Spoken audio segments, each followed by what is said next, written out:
As per usual, we are starting off with Iran. Since we talked last time, Iran did retaliate for America's strikes. I believe they fired on Kuwait, is my understanding. I don't know if America has responded at all since then. And so that's, I guess, kind of like the actual situation. At the same time, though, that there's like this obvious, like we are no longer in a ceasefire. There's been this like State Department leaked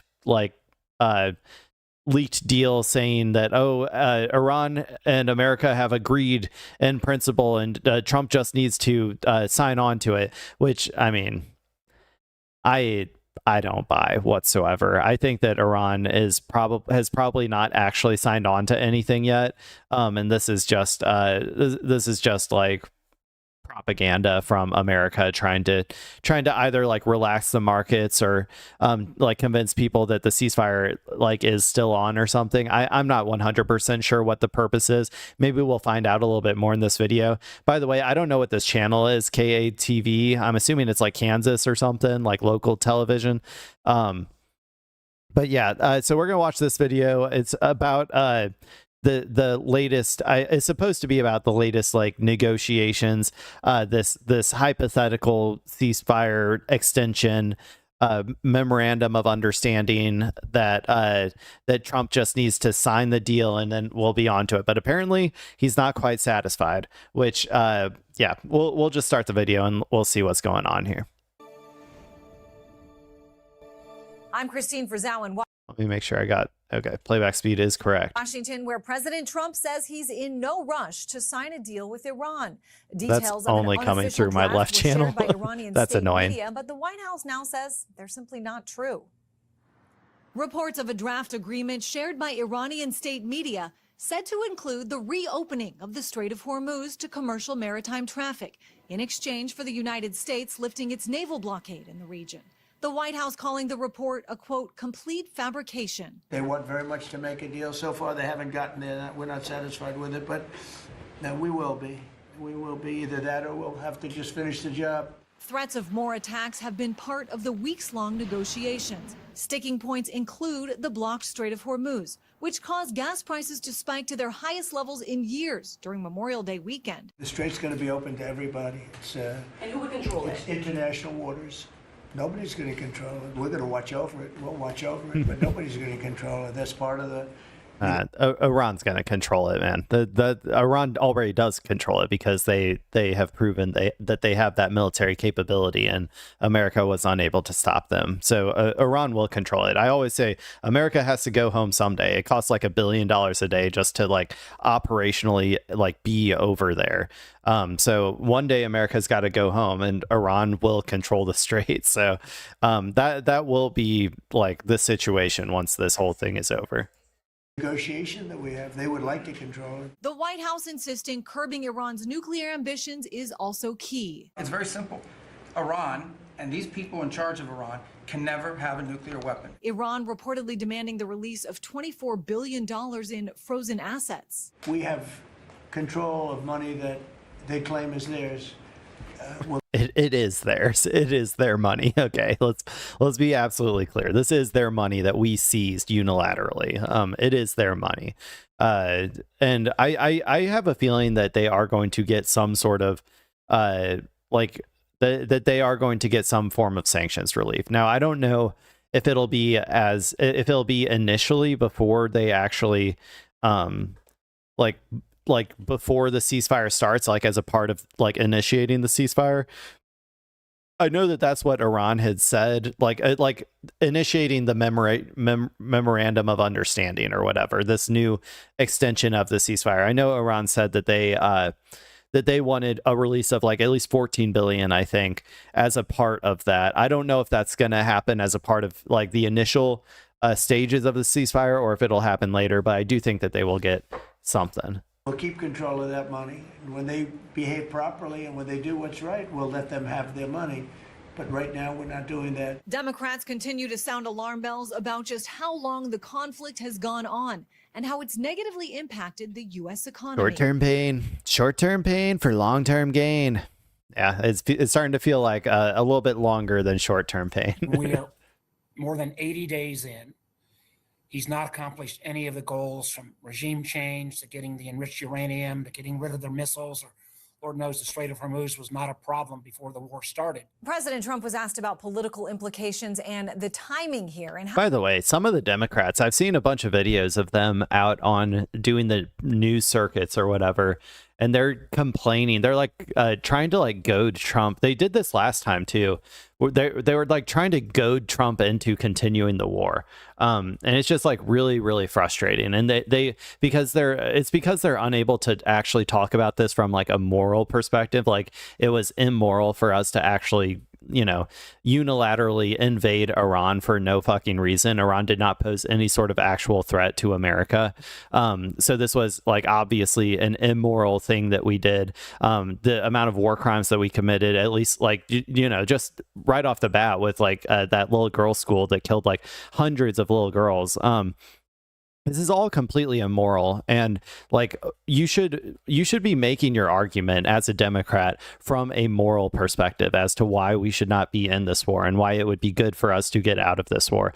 But they are unable to do that, so they keep retreating to like process arguments like, oh, if we were in charge, if we had more adults in the room, then this war would have gone so much better. And like it's kind of like that sort of argument, which is bullshit. Like the trajectory of this conflict was written like 20 years ago. Like Iran prepared for this and we did not. So like there was really no other trajectory that this war could have gone. But even beside that, like they need to, it's not a strong winning message to voters to be like, oh, we also want to go to war with everybody. We just want to go to war like wokely, or we want to go to war like liberally. Like that's not a winning message. And they really got to stop doing that shit if they don't want to, you know, if they don't want to be presented as being pro-war in the next like midterms or in the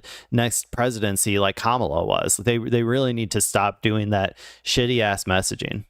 How long it's been taking, let alone the immorality of like, you know, actually wanting to just continuously bomb and like, you know, kill Iranian civilians just to try to you know, geostrategically or like geopolitically help, or like, because we all know this is for Israel, right? So to geopolitically help Israel be like a stronger force in the region, which, you know, unironically, this whole excursion did the exact opposite. But like, that's the reason that the Democrats like are like, they want to, like, that's the reason that they want to destabilize the region.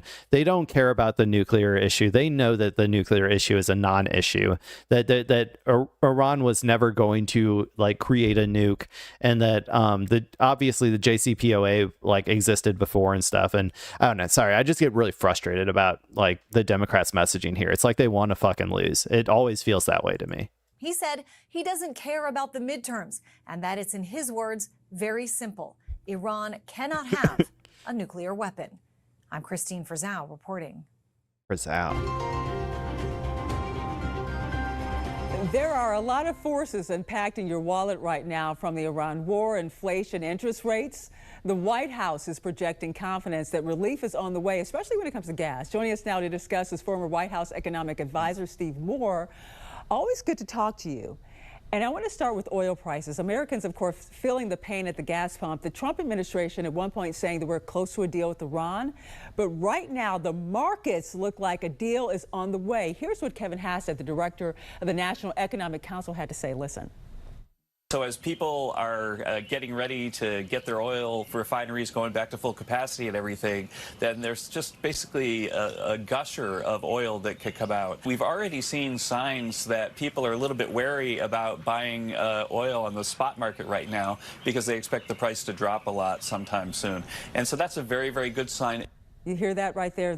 Well, I saw that it currently, at least, you know, with the Kalshi prediction markets, they apparently don't expect, no, it was actually, I think, futures. It was futures trading, which, I mean, is kind of like a prediction market anyway. But the futures markets for oil, I thought, indicated that they weren't expecting gas to get back down to or like I guess oil prices to get back down to where they were before the war until like 2036. So that's 10 years, people. 10 years that until prices get back down to where they were. That's a good sign. Of course, the price of crude oil down. Short-term I woke pain up this morning. So is Kevin right across the board here?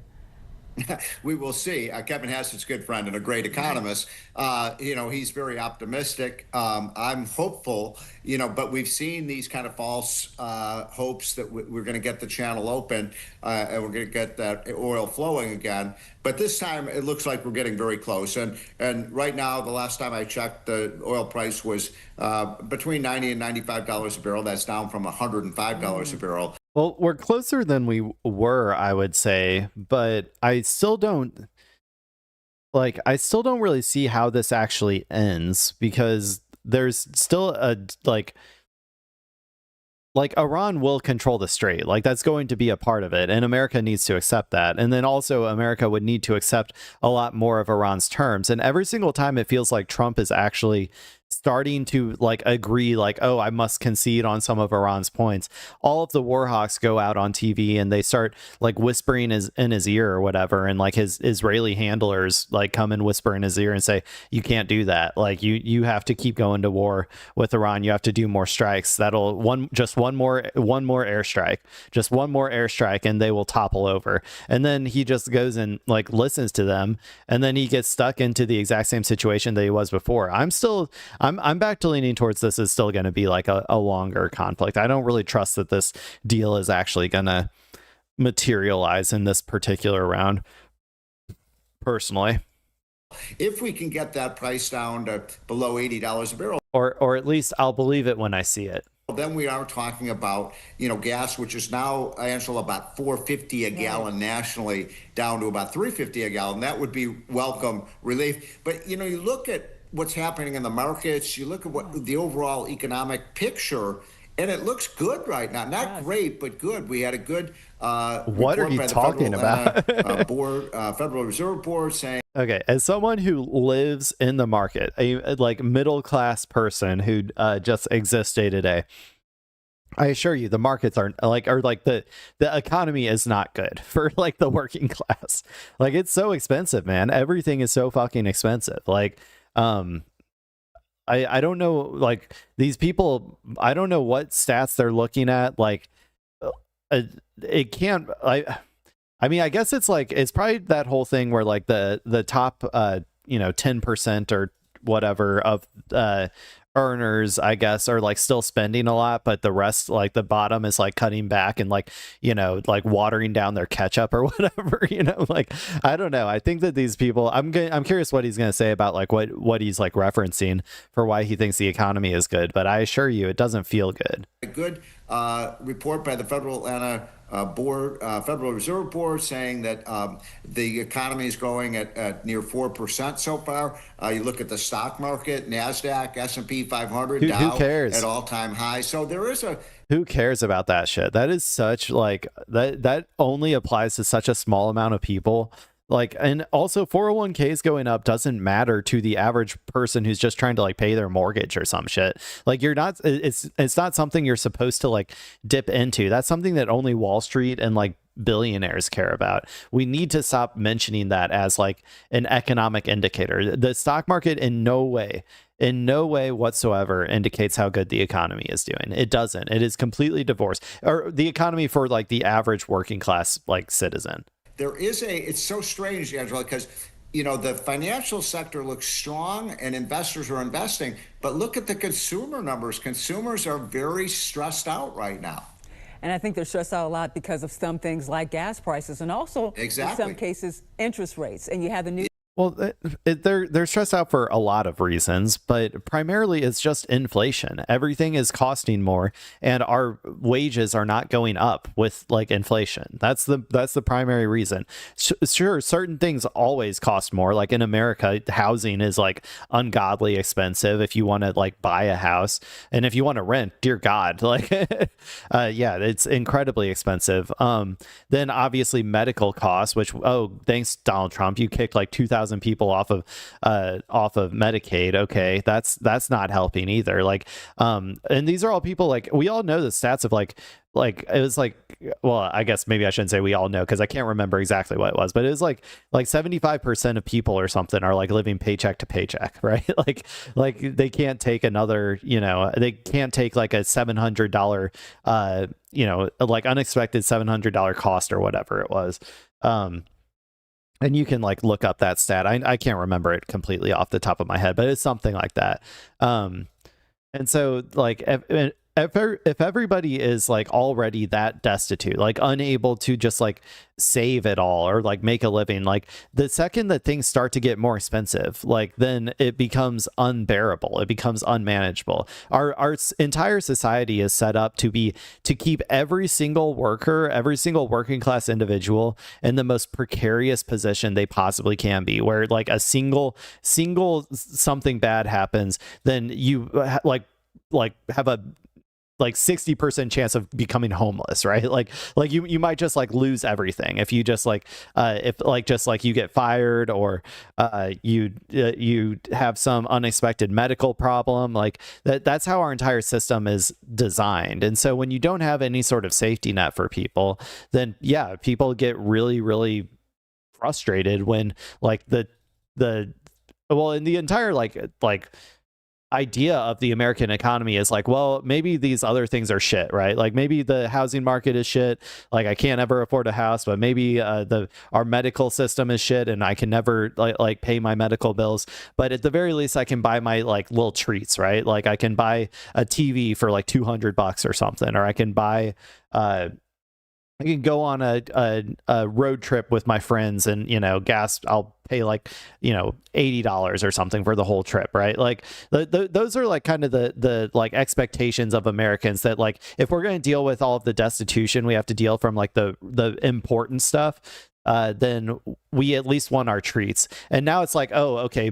Like ground beef is like $7 a pound. Great. Like I guess I have to switch to chicken. Oh, chicken's like $4 a pound. Okay, well, I don't know. I guess I'm going to tuna. Like, like this isn't how like Americans don't like that shit. So I don't know. The long-winded rant, but I this whole like these people not understanding, they're so disconnected from the reality of everyday existence as an American citizen. It's a little ridiculous. Yes. That chair, Kevin Warsh, is barely sworn in and already facing a major test. You have some economists are warning that stubborn inflation, also commodity prices, could actually force a rate hike, not cut them. Now, we all know that interest rates are set by the Federal Open Market Committee, not necessarily the chair. The chair has a vote. Right. But what do you think about this when it comes to interest rates? And also, what do you think we're going to see in the first 100? Okay, this seems unrelated to Iran stuff, so I think I'm going to go ahead and move on. I gave this KATV channel a shot. They had botched audio, and they only talked about Iran for like the first I don't know, a few minutes before they started talking about the economy. But I guess I got to talk about what I wanted to talk about, which was that I don't think that this deal is probably going to materialize. Now, maybe this will be the one, but judging by the historical examples of how these things go, I think that this is going to end up being another just like Trump trying to like manifest, like a Trump trying to manifest a deal out of thin air that doesn't match the material conditions on the ground. And so yeah, I'm just not expecting it. But okay, we tried out KATV. They didn't have it for us. Let's go to Fox News now, where they are always their audio is always impeccable, and their unhinged levels are always at 11. And so this one I'm hoping will be particularly unhinged. This one's from 11 hours ago. So we're going to see what Fox News thinks, I guess, about the current situation in Iran, the current peace deal that we kind of talked briefly about before. And we're going to see what Lindsey Graham, Israel's favorite, like, gay Disney World enjoyer, in the closet gay Disney World enjoyer, which, if you're unaware, let me pull up that picture again. Lindsey Graham Disney World. This is one of the most fun photos to have ever graced the internet. There you go. This is him. He loves Disney World, man. He particularly loves going there all by himself and buying little knickknacks and stuff. Like, it's so sad, dude. It's so sad. Anyway, he's a ghoul. He's a demon. He is in Israel. Like he's like one of these crazy Zionist, I think Christian Zionists, if I remember correctly. So so let's go ahead and watch this Sean Hannity segment and see what Lindsey Graham is thinking about the current situation in Iran. This video is titled, "Iran is the weakest it has been since 1979, Senator Lindsey Graham says." Let's find out. All right, this is a Fox News alert. The U.S. continues to launch powerful strikes against Iranian attack drones that are threatening the Strait of Hormuz. Central Command took down 4 drones today, eliminated a 5th before it could be launched.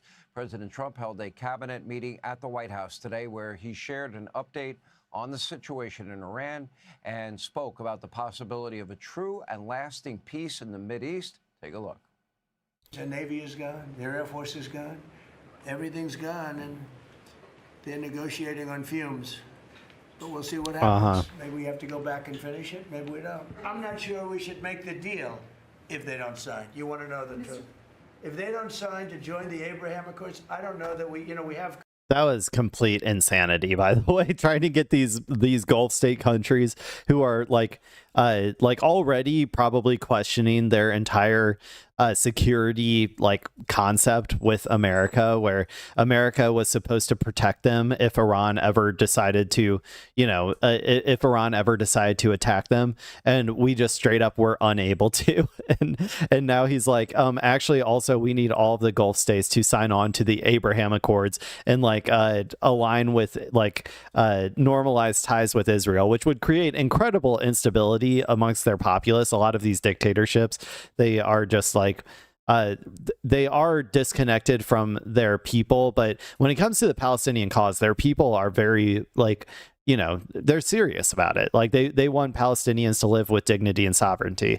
And so this would just be a huge slap in the face to their entire populace. This is never going to happen. They are not going to sign on to the Abraham Accords. It's just not going to happen. But nice try, Donald Trump. Countries in there already.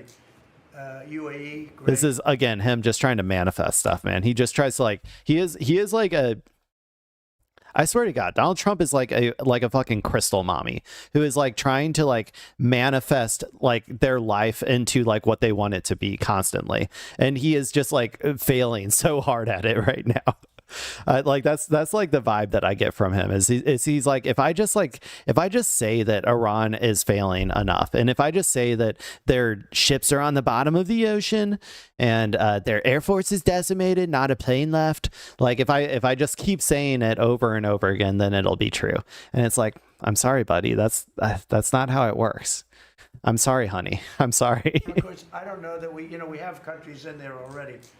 UAE, great countries, bold countries, and it's turned out to be so good, so effective, and so we're requesting strongly that they join. It'll be great. It'll be great for Saudi Arabia. It'll be great for Qatar. As South Carolina Senator Lindsey Graham pointed out on X earlier today, peace between Israel and Saudi Arabia would be the single biggest change in the Middle East in thousands of years, and if anyone can get wait, sorry, I missed some stuff real quick. I have to go back. Graham pointed out on X earlier today, peace between Israel and Saudi Arabia would be the single biggest change in the Middle East in thousands of years. And if anyone can get it done, it is President. No, dude. They're trying to get all these people, all these countries to throw like Palestine under the bus. That's not going to create any sort of stability, even if they did go along with it, which they're not going to. Like Saudi Arabia has been claiming like that they will normalize ties with Israel as long as there's a credible pathway to a Palestinian state for like years now. And they've been unable politically to do that since October 7th. I think they would have done it, honestly, before October 7th.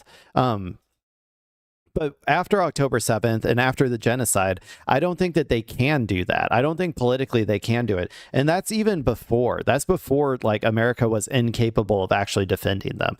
At this point, I just don't think like I cannot see this like ever happening, to be honest. I don't think any more countries in the near future, at least, but I would say potentially ever, are going to normalize ties with Israel. I just don't see it happening. President Donald J. Trump here with more. South Carolina Senator Lindsey Graham. First of all, I guess after Cassidy in Louisiana and Cornyn and Massey, I guess it's probably a really good thing that Donald Trump again gave you multiple full-throated endorsements for your campaign. And let the truth be told, I think you played golf and, or you play golf with the president more than any single senator alive. Is that a fair statement? That's not good. That's not good.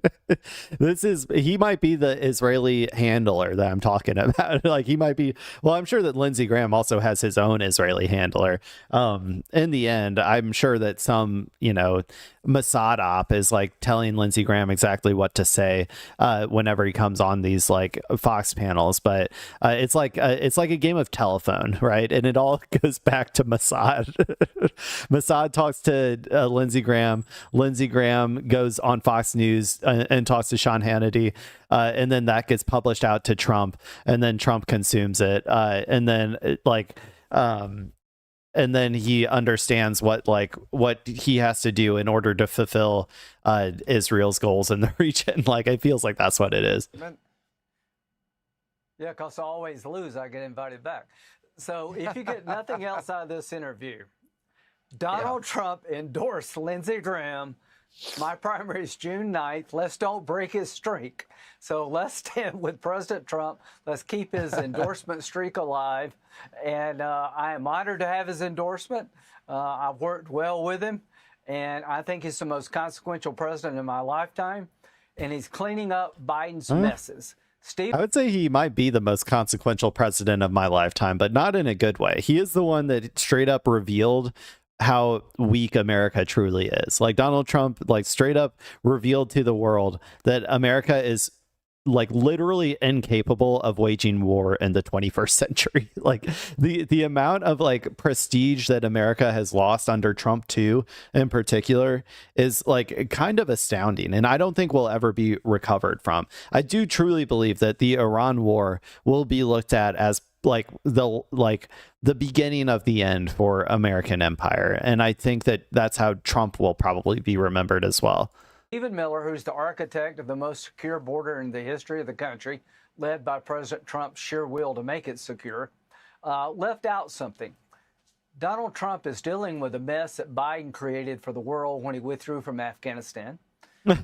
Russia invaded Ukraine, not on Trump's watch, but Biden's watch. Obama and Biden screwed Iran up, and Donald Trump is fixing it. Dude, this is such rewriting of history. This is such rewriting of history, man. Whether like Putin, I don't think whether it was Biden or Trump in charge, like what it would have changed anything of if Putin actually invaded Ukraine. I think he was going to do that regardless. And because that was more about NATO expansion, right? Both, I mean, Biden and I think Trump did, like, weren't there NATO expansions under Trump as well? Sorry. I thought under Trump 1, there was like the Sweden NATO expansion or something. When did Sweden join NATO? It was 2024. So that was okay. Then never mind. Or that was under Biden, I guess. I guess it depends when. March 2020. Yeah, so that was under Biden. Did any NATO, what, let me ask Google AI, was there any NATO expansion under Trump 1? Yes, NATO expanded once during Donald Trump's first term. Montenegro is apparently the one.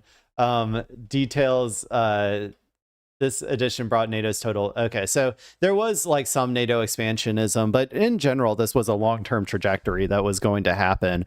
Russia just wanted to, they wanted to create deterrence around that. I don't think it's right that they did that by going after Ukraine, but that's how they felt they had to do it, so they did it. So I don't know. That has nothing to do with, I would say, either president, really. I think that was just kind of an inevitability. But in terms of the current Middle East conflict, Trump straight up was the architect. Trump was essentially the architect of October 7th, which is what led to the current situation that we are currently living in. Because Trump was the one who moved the American embassy to East Jerusalem or wherever. I can't remember exactly where. Or from Jerusalem, I can't remember. He moved it somewhere to make it clear that he was aligning with Israel and less to make it harder for a Palestinian state. Let me just Google it real quick. Trump moves embassy Jerusalem. He officially recognized Jerusalem as the capital of Israel. That was what it was. Yeah, which reversed decades of American foreign policy. So there was that. There were other provocations, like the Abraham Accords. He did. He started that whole process with Jared Kushner, and some people I think signed on to it originally. I can't remember who. It's the UAE or something. And so he essentially did all of these provocations towards the Palestinians, saying, we are going to move on without solving the Palestinian question. You guys are just never going to have a state. You're going to be permanently oppressed. Sorry, sucks. And then he just moved on and started trying to get Israel to normalize ties with all of these places. And by the way, Saudi Arabia was going to be the next one that was going to be the one that agreed to the Abraham Accords or whatever they were called. I think that was it. So all of that happened, and then October 7th happened, which was the natural consequence of all of those provocations, October 7th, and then also obviously Israel's constant provocations at Al-Aqsa Mosque and all of that sort of stuff. All of these things led to the Hamas feeling a necessity to engage in the acts of October 7th, which then inevitably led to Israel's, overreaction, which then led to Israel being weakened politically, which then led to Israel being toxic to the Democratic Party, which then led to them feeling like there was never going to be another chance to go after Iran, which then led to them forcing Trump through whatever means, whether they have pictures of him in a vault somewhere or whether they were just able to convince all of his neocon buddies that were around him to go to war with Iran. And then we are now in this situation right now. Also, tearing up the JCPOA was another Israel. Trump 1 did that. That's another provocation towards Iran that has led to this particular scenario that we are currently in. So it's really just a lot of this comes down to foreign policy, just blob think, the deep state sort of shit, where they have a foreign policy consensus that is generally the same between both Republicans and Democrats. And so I don't know, Lindsey Graham, whatever, dude. I mean, I'm trying to explain this to people so that they can understand it. I'm not even trying to defend Biden necessarily, because obviously Biden also allowed the Israelis to overreact and commit genocide against the Palestinians, which was another provocation for instability in the region that was leading towards this circumstance. But that's what I'm trying to say is this was a bipartisan effort to and it all stems from Israel. It really does. Israel is the greatest cause of instability that has ever existed, at least in the Middle East. So yeah. Obama gave Iran tens of billions of dollars, and they took the money and they started building nuclear uranium with it, weapons-grade material. Biden reversed all of Trump's policies when he took over, and Donald Trump stopped Iran from getting a nuclear weapon. They're the weakest they've been since 1979. They're on the verge of a peace deal because they're This is just such projection, dude. This is such projection. America is straight up the weakest it has ever been, probably like in 100 years. Like, I don't think America has, like, I honestly, I can't even remember. I think that, like, since America, like, since the post-Cold War, after America essentially, like, won against the USSR, I don't think America has ever been like this weekend, like since we became the dominant, like, hegemon, like global hegemon. This is just straight up classic projection. Weak. And what Donald Trump said, President Trump said about Saudi Arabia and Israel, if you get nothing out of this interview other than Trump endorsed me, if he can pull this off, if he can get Saudi Arabia, the center of Islam for the entire world, to recognize the Jewish state Israel, he will have ended the Arab-Israeli conflict that's been going on for thousands of years. No. Arab-Israeli conflict going on for thousands of years. Israel has only existed for like 75 years. What are you talking about? There was, like, I would say, like, generally speaking, I mean, obviously there's always conflicts, like even before Israel existed. But I would say, generally speaking, there was a lot more peace in the Middle East before Israel was created. It's number one, Saudi Arabia isn't going to do it. Number two, even if they did, it would not create stability because Israel would attack Saudi Arabia one day. Like, Israel said that they were going to target Turkey. Like, after Iran, they were planning to target Turkey, a NATO member, by the way. They were going to attack Turkey. And so then, like, at some point, they were going to attack Saudi Arabia, too. They're incapable of not being at war. They are a primitive, barbaric people. They should change the Nobel Prize to the Trump Prize.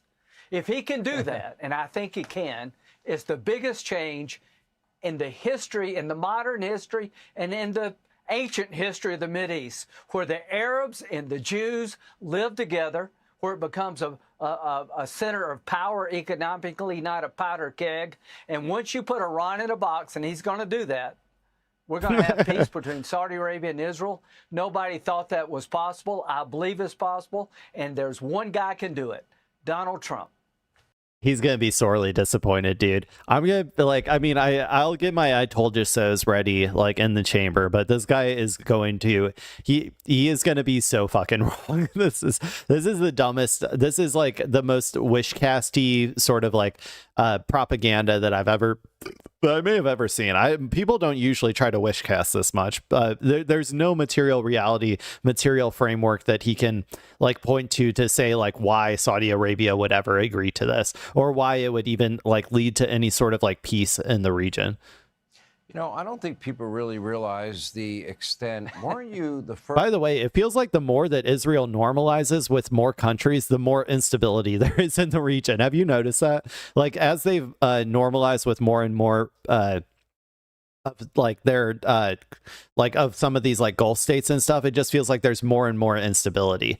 So, like, there's also just no indication that would change anything in terms of, like, Israel constantly committing genocide on all of the countries around their border, or, like, trying to kill every brown person they can possibly find. Like, I just don't think that's going to stop them from wanting to do that. First person after 2020 to say, you've got to try this a third time. Would Justice Kavanaugh be on the bench if it wasn't for the relationship that you had with President Trump to fight for Justice Kavanaugh? Would the one big, beautiful reconciliation bill have passed, the largest tax cut in history, had you not had that relationship that is very close? The largest handout to the rich, the largest wealth redistribution that has ever existed, taking all of our money as workers and putting it up to the top. Congrats, buddy. Or giving it to the pedo billionaires. About the Abraham Accords, rewarding as many Epstein affiliates as he possibly can. You've been saying this, and you've been talking to the president about this for how long? For almost a year. Now, President Biden tried to get Saudi Arabia to join the Abraham Accords. And what are we talking about? Recognizing the Jewish state, making peace with Israel. But he didn't make it. October the 7th stopped that process. Yeah, it did. It did. It's a good job. Good job. Wow. Wow. He recognized reality for a brief second. Now, what caused October 7th? what caused October 7th? That's the next question. That's how you get to a truer understanding of like what's going on in the region, is if you start asking questions like that. They don't want to ask questions like that, but that's the questions that you should be asking yourself. What caused October 7th, and where did all of these, like where did this all stem from? And it will end up, I'm just gonna say, like the most recent aspects were like the provocations that Trump did towards the Palestinians. Those were like in Trump 1 were the primary reasons for October 7th. Once you put Iran in a box, and they're the weakest they've been since 1979, to all those who criticizing President Trump, what the hell did you do about Iran? On Biden's watch and Obama's watch, Iran became rich and lethal. On Trump's watch, they're becoming poor and weaker. That's the difference between projection, dude. Obama, Biden, and Trump. Poor, rich, strong, weak. The big prize on the table in the Mideast, and really is for the world, is can you get the center of Islam, Saudi Arabia, to it's not the center of Jewish Islam. state? What are they talking about? In Saudi Arabia, dude, what the fuck are they talking about? Am I crazy? Like, I didn't think Saudi Arabia was known as being the center of Islam. Like, that doesn't seem right to me. Maybe I'm wrong. I'm not super familiar with like the various, sects of Islam in the region and what would be considered the center of it, I guess. But I don't think it's Saudi Arabia. I think Donald Trump can do that. And what happened? I know you're in contact with all of the countries in the Middle East. Are you getting an indication? My phone's been ringing off the hook. Okay, according to Google AI, the spiritual and geographical center of Islam is the city of Mecca in Saudi Arabia. Okay, so I guess that's what they're talking about. The center of Islam's most important mosque and holy site. Okay, so I guess it is in Saudi Arabia. So I guess I was wrong there. That is, I guess, considered the center of Islam. I guess I was thinking more in terms of like countries, maybe, as opposed to like individual holy sites. But that makes more sense to me. If they're talking about Mecca, then yeah, I do know a little bit about that. So okay, I'll give you one. Lindsey Graham, you got one right then, I guess. Sir? My phone is ringing off the hook. My phone is ringing off the hook because he said I should link the two. He's saying to the Arabs, look what I've done for you. He saved MBS. Look what I've done for you. Your countries are bombed to shit. You're not allowed to allowed to ship any of your oil without Iran's approval or without paying Iran a toll. We failed to protect you in its entirety. All your entire business model as like these tax havens for billionaires, like for rich like Europeans to come like travel to and like live on the cheap with like your slave labor or whatever, is like basically in the toilet. Look at everything that we have done for you. Come on, Gulf states, what are you doing? Why do you not appreciate all of these things that we've done for you? He's the best friend Israel's ever had. Everybody in the region should rally around the idea of adding Saudi Arabia and other countries to the Abraham Accords. It would change the makeup of the Mideast in a way that nobody could envision just a year ago. It would change the Mideast for the better, the biggest change in thousands of years. To our Arab allies, you need to help President Trump. You need to embrace the fact that is. Why are you begging, man? Why are you begging these people to come help you? That's so fucking shameful. That's so weak. This is the weakest shit I've ever seen in my life. Why are you begging this? He's begging because he knows they're not going to do it. They don't want to do it. And he's like straight up literally on his knees fucking begging them to do it just to like manufacture like the aesthetic of a win. Because like I said, even if they did join the Abraham Accords, it's not going to change the material reality on the ground that Iran is the dominant hegemon of the region, that Iran will be able to control the Strait of Hormuz, that Iran can bomb any of those countries nearby with impunity. It's not like Israel can do shit about it. Like only if America decides to bring all of its air carriers back and spend billions of dollars a day and completely shut off the Strait of Hormuz again and like tank the global economy again, will like Iran like feel any impact or anything. Like it's just like I just don't understand these people, man. I don't get it. I'm getting frustrated, so I'm gonna move on. Lindsey Graham, Man, it must be nice living in that fantasy world, but none of that shit's going to happen.